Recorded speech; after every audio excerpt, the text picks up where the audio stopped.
Every once in a while, a mystery emerges that is so complex, finding answers only leads to more questions. That is exactly what happened at Skeleton Lake. Nestled within the stunning Himalayan mountains lies the unassuming Roopkund Lake, sitting a breathtaking 15,000 feet above sea level. At first glance, this small body of water is just like 100 others, long frozen under the often harsh and snowy conditions.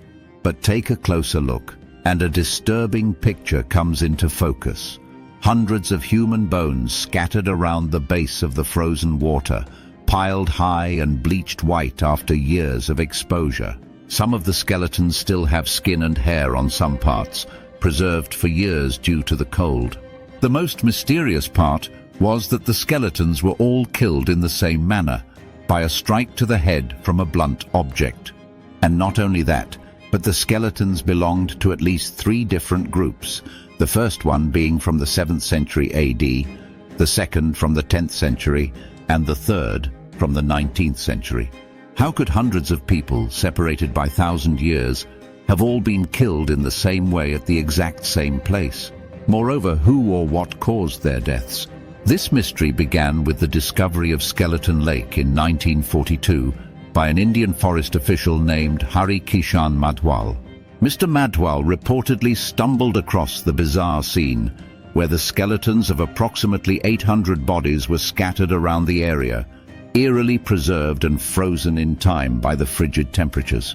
Since the Second World War was raging at that time, the Indian officials didn't pay much attention to the victims, believing they died after a failed landing or other military maneuvers.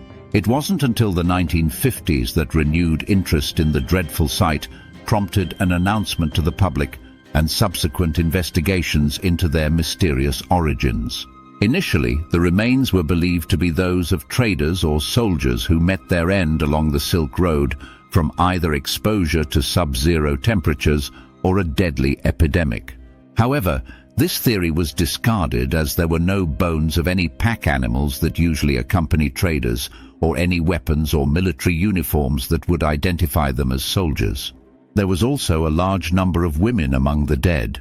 The emergence of forensic technology sparked the hope of finding out the true identities of these faceless skeletons. In 2004, this forensic analysis was used to develop a hypothesis that the group was, in fact, Indian pilgrims, men and women struck down by a giant hailstorm in a single tragic event occurring in the 9th century, a theory drawn by examination of the injuries reported within many of the skulls. Of course, at that time, scientists still thought that all dead bodies were from the same time period and that they were all one big group that died together. For this reason, the theory that they were simple pilgrims killed by a storm continued to gain in popularity as archaeologists drew the conclusion that the traveling party was undertaking a revered Indian pilgrimage occurring once every 12 years to the city of Roopkund. According to Dr. Veena Mushrif Tripathi, an archaeology professor at Deccan College in Pune, the team investigating the remains at Skeleton Lake determined the pilgrimage theory to be the most plausible, thanks to DNA analysis indicating the group included both male and female bodies with wide age ranges, along with the discovery of musical instruments and the distinct lack of weapons throughout the site. After this, researchers believed that the mystery of Skeleton Lake was finally solved. But that was until 2010, when revolutions in DNA analysis transformed the way we view the past, giving insight into biological secrets we never thought possible. Using this newfound technology was an exciting proposition for those seeking to better understand the origins of Skeleton Lake. Ayushi Nayak, a researcher at the Max Planck Institute for the Science of Human History, voiced this sentiment, stating, "At a site like Roopkund, where the context is highly disturbed and the possibilities of full-scale excavations are low, using ancient DNA provides us with direct information about the genetic ancestry of these individuals. We were able to add new kinds of data through different biomolecular methods, One discovery that would turn the mystery of Skeleton Lake on its head and break the case wide open was the identification and sequencing of the first ancient human genome, which would allow scientists to pinpoint genetic origins. The powdered bone samples from 38 skeletal remains, which were collected from the lake in 2004 and stored in the Anthropological Survey of India, were sent to 16 labs across the globe for biomolecular and genomic analysis.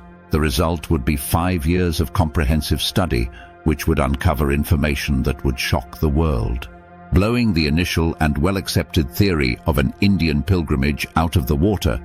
The new study showed that the 38 skeletal remains belonged to no less than 3 genetically distinct peoples, deposited onto the site in multiple events throughout a 1,000-year time span.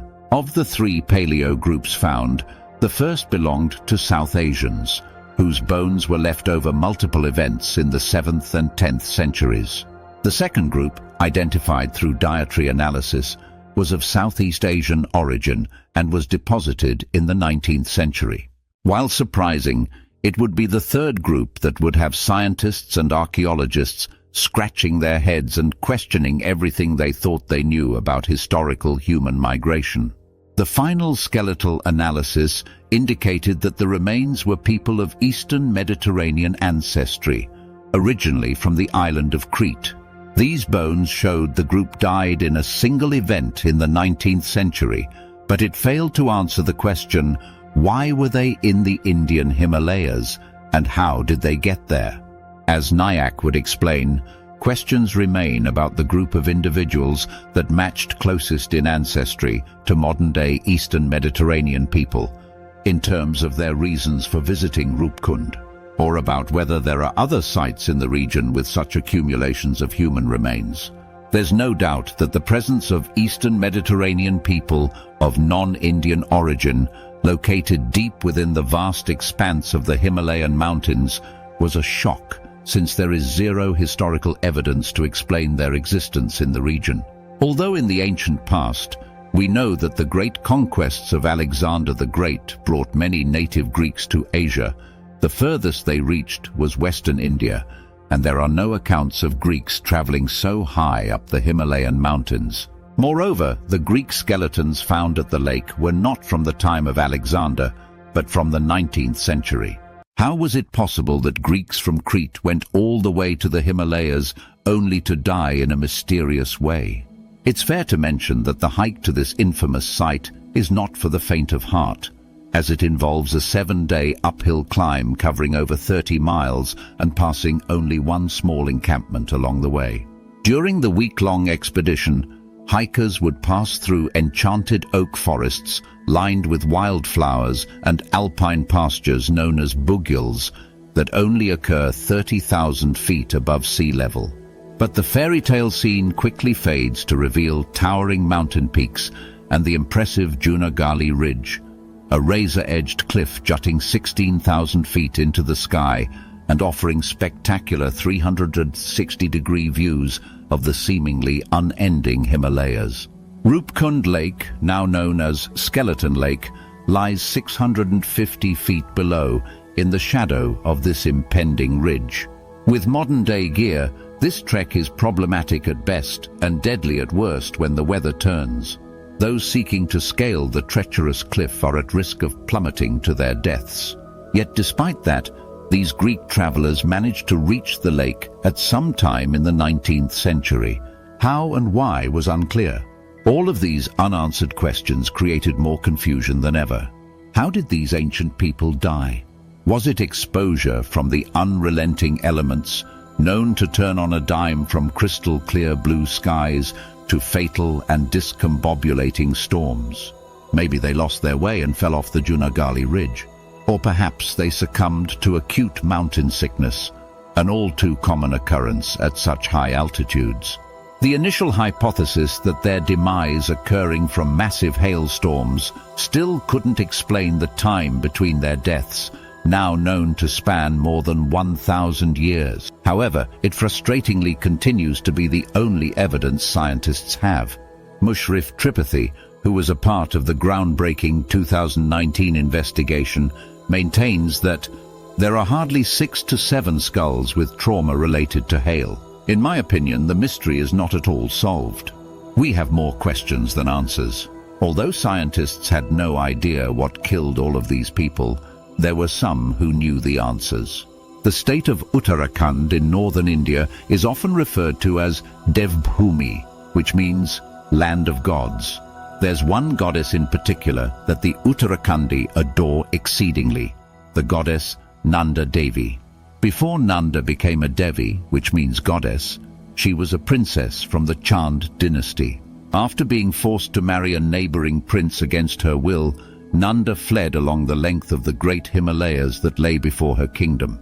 It was a cold escape, climbing the snowy ridges of the mountain on her own. The wind howled as she climbed higher, tearing away the scarfs and robes which bundled the princess until she was bare-handed and her knees wept red against the white snow. Then, bedraggled, Nanda collapsed against the mountain. With her final strength, she called to the gods, begging them to allow her to become one with the mighty mountain, so she could escape the fate of a loveless marriage to a man of unkempt morals. The gods were so moved by her display that they answered her desire for escape. Nanda merged with the mountain, becoming Nanda Devi, goddess of bliss, in the graciousness of her own answered cries. However, Nanda Devi also became infused with tremendous rage because of all the suffering she endured. For this reason, everyone passing this region of the Himalayas had to be careful not to offend the goddess. The local villagers near the area have a folk song sung for generations, which serves as a warning for everyone trying to pass the mountain of the goddess. The song conveys a story of a local ruler who went to the mountain hoping to gain the goddess's approval. However, in doing so, he took all of his courtiers, musicians, and dancers with him. Because the pilgrimage to the peak was long, the traveling party was constantly celebrating, dancing, and playing music. This lack of humility angered the goddess, who, according to the song, sent iron balls toward the travelers, killing all of them on the spot. Surprisingly, this story corresponds precisely to the discovered skeletons near the lake, most of whom were killed by a hit to the head from a blunt object. It also explains the musical instruments found near the bodies. Could the iron balls mentioned in the song actually be a massive hailstorm sent by an enraged mountain goddess? Although this story gives us some important information about the death of the victims, it still doesn't explain why different groups of people were killed by a hailstorm at the exact same place. And if all of the people who traveled to the peak of the mountain are pilgrims, are the Greek travelers also pilgrims? It's interesting to note that there are many correlations between the ancient Hellenic pantheon and the Hindu gods.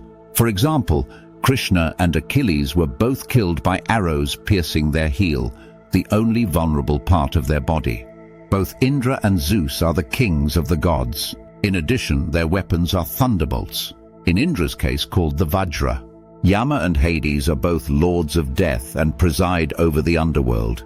They both decide the fates of the souls that pass into their realm, and they both have hounds that accompany them, Sharvara for Yama and Cerberus for Hades. The Greek and Hindu gods of love, Cupid and Kamadeva, both shoot arrows into the hearts of unsuspecting people to make them fall in love. The similarities are endless. Yet these Greeks were from the 19th century, a time period in which the Hellenic religion was long gone. Is it possible these Greeks were worshipping the gods of Hinduism? This also doesn't make sense, since the pilgrimage of the worshippers of Nanda Devi is not known by anyone other than the local Himalaya Hindus, as the story of Nanda Devi is not in any Hindu scriptures. The legend of Nanda Devi is known only to the locals. So how is it possible that Greeks from Crete could hear about it and travel on a pilgrimage there? The only other explanation could be that the Greeks were involved in an expedition to the Himalayas, not as pilgrims, but as explorers. Yet there are no official records of such an expedition, And such an expedition doesn't make sense for a nation that recently gained its independence from the Ottoman Empire and was trying to organize itself into a proper country. Another strange thing is that an exploratory expedition usually takes a couple of people, while the Greek skeletons are hundreds. As we reach the end of this video, we're left with more questions than answers. Will Skeleton Lake ever uncover its ancient secrets, or will the mystery only deepen as we discover more? One thing holds true. The key to understanding the secrets of this dreadful place lies within these icy waters. But just as the skeletons that lay scattered along its shores, it will remain a riddle waiting to be solved. Once again, thank you for watching. If you want to help this video reach more people, share it on social media and leave it a like. And if you're new, you can subscribe by also clicking the notification button so you know first when we post.